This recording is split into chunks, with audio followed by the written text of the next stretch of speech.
Hello दोस्तों, आइए हमारे व्रत कथा चैनल में आपका स्वागत है। मैं आपके लिए लेके आई हूँ नई कहानी, अमावस माता की कहानी। जय अमावस माता। अगर आपको हमारी कहानी पसंद आए तो हमारी कहानी को लाइक करना और शेयर करना, कमेंट भी ज़रूर करना। आइए कहानी शुरू करते हैं। एक नगर में एक बुढ़िया और उनकी बहू दोनों रहते थे। बुढ़िया ने उनकी बहू से पूछा कि तुम क्या व्रत करती हो और क्या पूजा पाठ करती हो। तब बहू ने कहा कि मैं तो अमावस माता का व्रत करती हूँ। 3 पनौती अमावस का व्रत करके श्रद्धा भाव से पूजा पाठ करके अपने व्रत का पालन करती हूँ। तब सास ने पूछा कि बताओ तुम्हारे व्रत का पालन क्या है। तब बहू ने कहा कि सासू माँ 3 साल का व्रत करते हैं और 1 वर्ष तक चावल और घी शक्कर का बना हुआ भोजन ही ग्रहण करते हैं।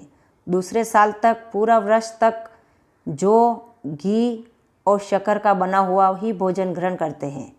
तीसरे साल में तल, गुड़ और घी का भोजन बना हुआ ही ग्रहण करते हैं। और 1 वर्ष होने पर चावल, थाल भर के चावल और कटोरी भरकर घी, लोटा भरकर शक्कर भगवान को चढ़ाया जाता है। दूसरा साल पूरा होने पर जौ की थाली भर, घी की कटोरी भर, लोटा शक्कर का भरकर मंदिर में चढ़ाया जाता है। तीसरे वर्ष में तल्ली की थाली भर के और घी की कटोरी भर के शक्कर या गुड़ का लोटा भरकर ही मंदिर पर चढ़ाया जाता है। तब अमावस माता प्रसन्न होती है, अन्न धन का भंडार भरती है और सुख, संपत्ति और संतान की प्राप्ति होती है। ये सुख अमावस्या का व्रत है।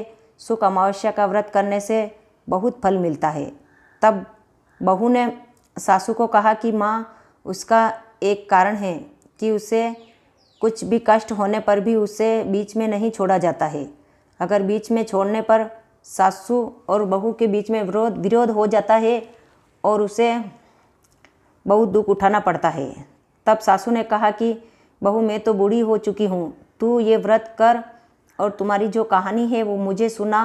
मैं भी उसे शुक्राना दिया करूँगी और तुम्हारे साथ साथ पूजा में बैठा करूँगी, पर व्रत का नियम तो मुझे नहीं हो पाएगा।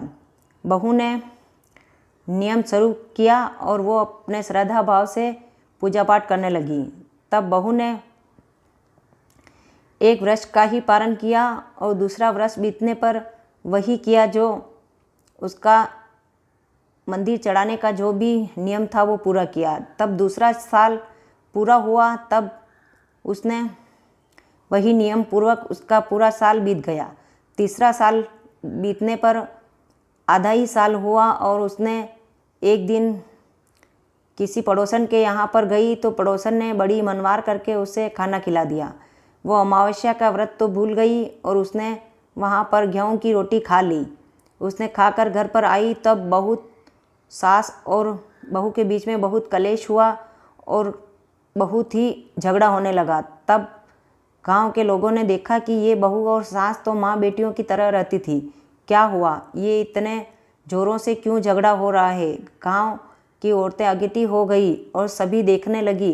किसी को भी कुछ भी विश्वास नहीं आया। फिर भी उनके घर का कलेश कई दिनों तक चलता रहा।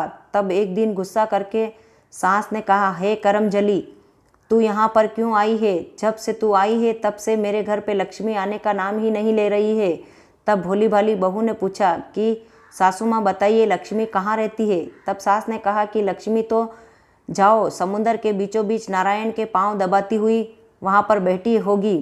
तू ऐसी सच्ची सत्यवान है, अगर अमावस्या की पूजा करती है तो लक्ष्मी को लेकर आओ। तब वहाँ से बहू अपने वचनों का पालन करती हुई वहाँ से निकल गई। आगे रास्ते में आई तो सोचती आई कि नारायण के पांव दबाती हुई समुंदर के बीचों बीच लक्ष्मी बेटी है, उसे तो मैं लेकर ही आऊँगी। समुंदर तो ये रहा, मैंने भी देखा था, और देखा नहीं होगा तो सुना तो था। वो नारायण की भक्ति में लीन होती हुई घर से निकल गई। तब बहू रास्ते में आ रही थी तो एक गौ माता मिली। कहने लगी कि बहन, तुम कहाँ जा रही हो और कहाँ से आई हो। तब उसने कहा कि मैं कहाँ जाऊँ, मैं कलेश की मारी फिर रही हूँ। मुझे तो समय बिताने जा रही हूँ। कहाँ, समुद्र में नारायण बैठे हुए, लक्ष्मी पांव दबाती हुई उनके पास जा रही हूँ। तब गौ माता ने कहा कि हे बहन, मैं कष्टा रही हूँ, 2 मिनट मेरे पास रुक जाओ और मेरी भी एक बात लक्ष्मी जी से और नारायण जी से कह देना, लेती जाओ। तब उसने कहा, हाँ, मैं तो समय बिताती ही जा रही हूँ, बोलो तुम्हारी क्या बात है। तब उसने कहा कि मेरे जितने भी बच्चे होते हैं उतने मर जाते हैं, ये क्या बात है, ये भी नारायण से पूछ के आना। उसने कहा, हाँ बहन, मुझे कौन सा भार लग रहा है, एक क्या मैं तो 2 बात पूछ के आ जाऊंगी। आगे गई, तब आगे एक घोड़ी के गले में घटी लटकी हुई थी। तब उसी घोड़ी ने कहा, हे बहन, तू कहाँ से आ रही है और कहाँ जा रही है। तब उसने कहा, मैं तो भगवान के यहाँ जा रही हूँ, माँ लक्ष्मी को लेने। तब उसने कहा कि मेरी भी एक बात माँ लक्ष्मी से और नारायण से पूछती आना कि मेरी ये गले में घटी बनी हुई है, इसे कोई भी नहीं खोलता है, मैं इससे बहुत कष्ट उठाती हूँ, इसका क्या कारण है, क्या कर्मों की सज़ा है, ये पूछती आना। उसने कहा कि हाँ, पूछ लूँगी, एक क्या 2 बात, मुझे तो समय बिताना है। वहाँ से आगे निकली तो एक बूढ़ा बैठा हुआ था।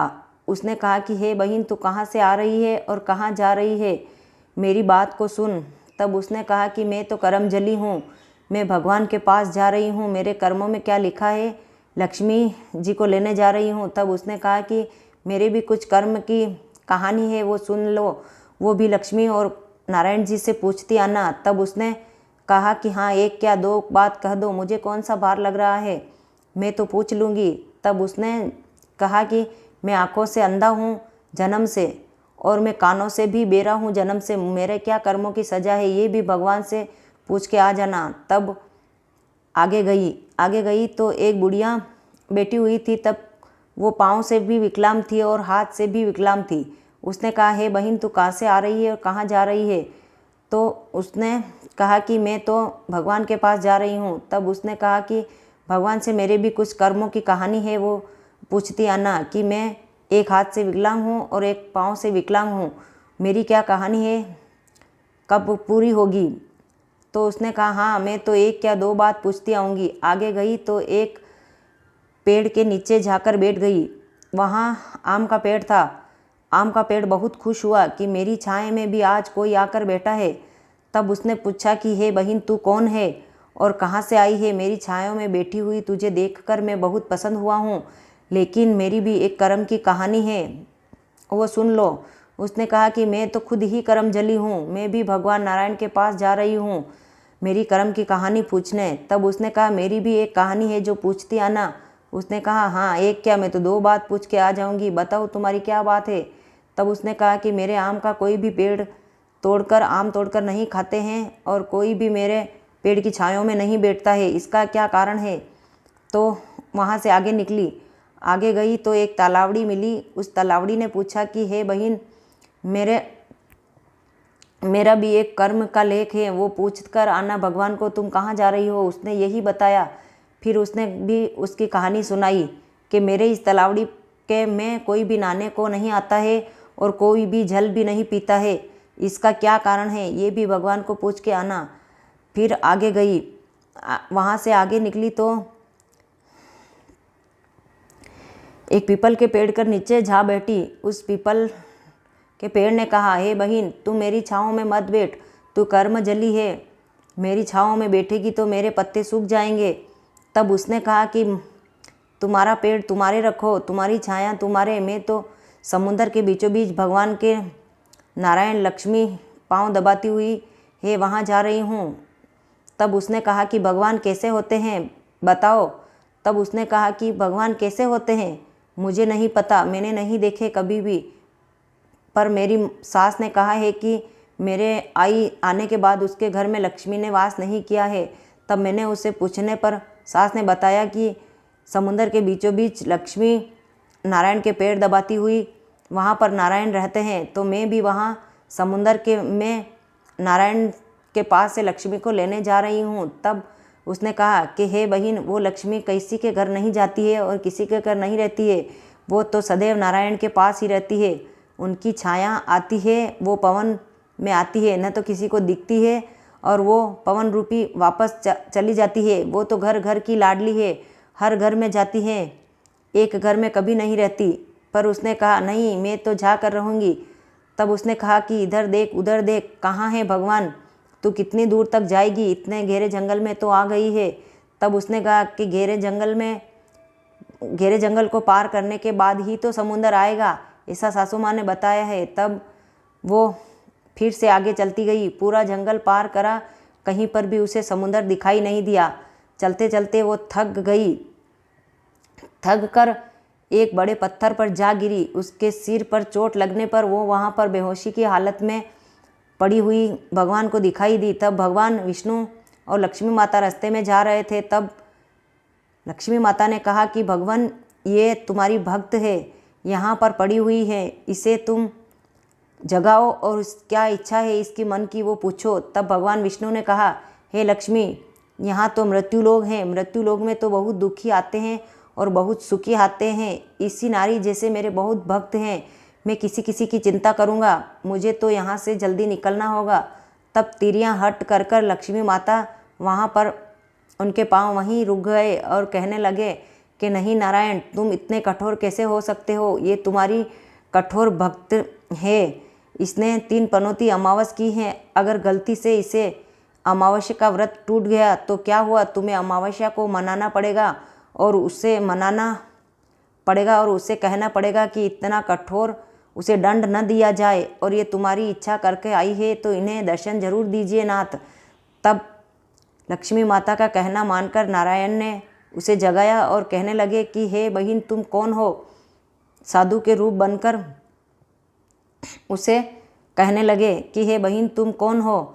तो उसने कहा, मैं करमजली हूँ, मेरे घर में कोई अन्न धन नहीं है, मेरे घर में एक भी लक्ष्मी का वास नहीं है। मेरी सास कहती है कि मेरे करमजली से आने पर लक्ष्मी ने एक दिन भी वहाँ पर लक्ष्मी माता का वास नहीं हुआ है। मुझे करमजली नाम से मेरी सास मुझे कहती है।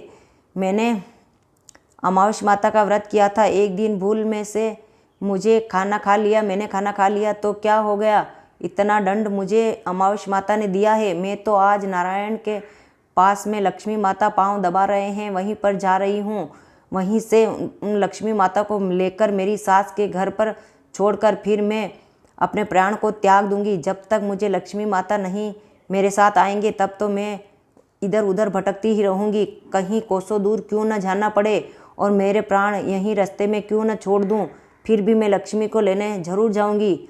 तब उसने साधु रूपी बने विष्णु भगवान ने कहा कि हे बहन, भगवान कैसे होते हैं, तुमने देखा है कभी। तब उसने कहा, मैंने तो कभी नहीं देखा है।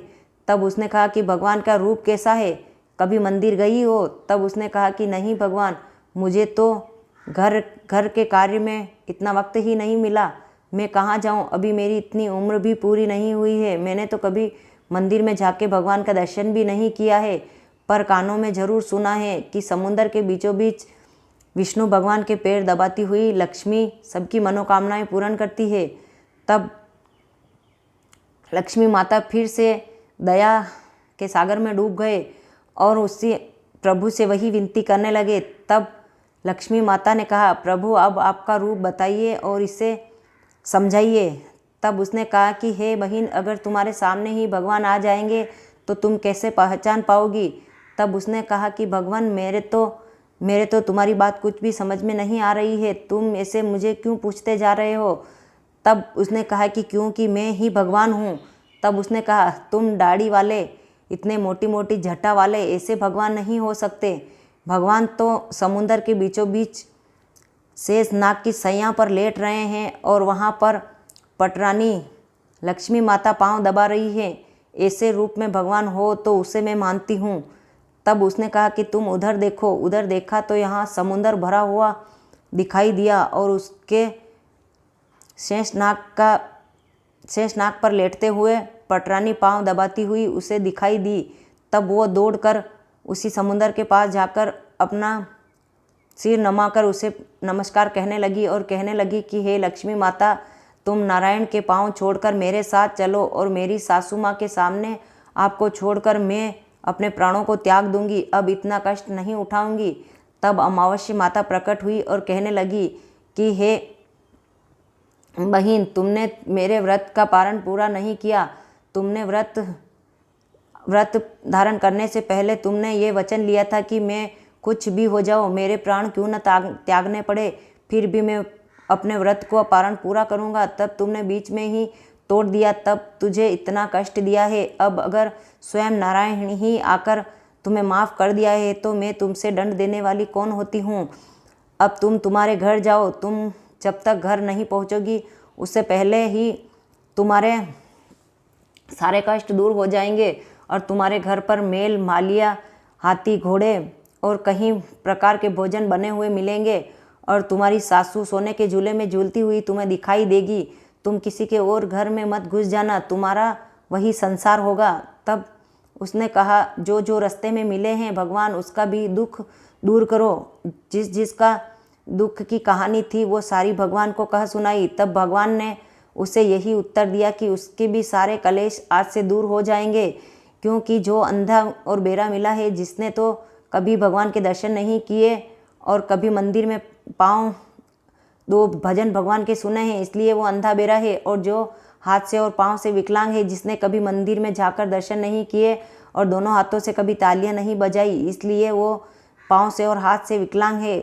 और जो घटी गले में बंधी हुई है, जिस घटी के तो उसने कभी भी कोई भी स्त्री उसके घर आटा पीसने आई तो उसने नहीं पीसने दिया, इसलिए उसके गले में घटी बंधी हुई है। और उसकी गाय की बात करो तो गाय ने कभी भी किसी को दूध नहीं पिलाया है, इसलिए उसके बच्चे सारे मरते गए हैं।